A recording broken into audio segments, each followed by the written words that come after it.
En vrai, je sais pas si je garde les lunettes. Parce qu'en vrai, elles me servent à rien. Mais bon, après, ça fait un style. Allez. Hey yo tout le monde, Spider-Man, et aujourd'hui on se retrouve pour un tout nouveau thème sur la philosophie. Je vous en dis pas plus. Go. Donc moi, clairement, en philosophie, la première fois que j'ai fait, on va dire, une évaluation en philosophie, tu vois, genre une grosse dissertation, on m'a posé une question, c'était: peut-on distinguer l'homme de l'animal?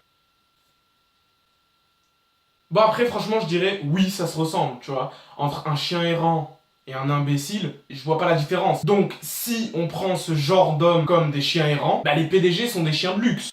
Je sais pas, moi, D'après moi. D'après moi, c'est comme ça. À la seconde dissertation, on me sort une deuxième question, c'était: y a-t-il de l'inconnaissable en moi? Direct, on pense option bac plus 8, racontage de vie. Bien sûr, parce que je ne connais pas le cours. Donc ça part en mode: je fais 1m61, je pèse 58 kilos, je chausse du 40, je suis myope, mais pas trop. Donc je pense que je me connais. Seconde situation, second exemple. Si je suis en train de draguer, je tente d'être connaissable à cette fille. Je tente qu'elle me soit connaissable. Donc par logique, l'inconnaissable, je ne le connais pas.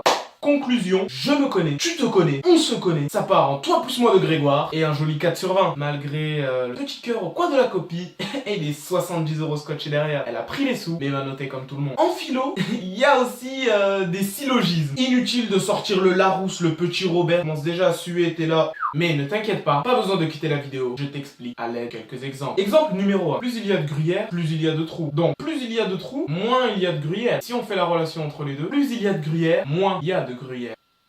Ne t'affole pas, on part sur un second exemple. Les cerfs, tous des bois sur leur tête. Je parle des cerfs, l'animal. Les cerfs vivent dans les bois, donc les cerfs vivent sur leur tête. Voilà, hein, je te donne juste comme ça l'exemple. Après ça, le prof te demande si t'as compris. Tu le regardes avec des yeux, ils sortent des orbites. Et là, c'est le coma. Tu te dis que tu te rattraperas en anglais, en espagnol et en histoire. Mais, petit bémol, ton niveau d'anglais et d'espagnol est resté à la maternelle, sachant qu'à la maternelle, apprend le français. Niveau histoire, par contre là, t'es calé. Pour toi, la guerre de 100 ans, elle a vraiment duré 100 ans. Et Lady de Nantes, c'est un pote perdu de CM2 à cause d'une histoire de... Bon mes petits moutons, c'est déjà la fin de cette vidéo. J'espère que vous aurez apprécié. N'hésitez pas à partager, commenter, liker et à me suivre sur tous mes réseaux qui seront en description. Donc voilà, c'est fini. Ah oui, et j'allais oublier deux petites dédicaces. Dédicace à Janica pour le PSG. Dédicace à Julie, la petite italienne, Franche-Comté.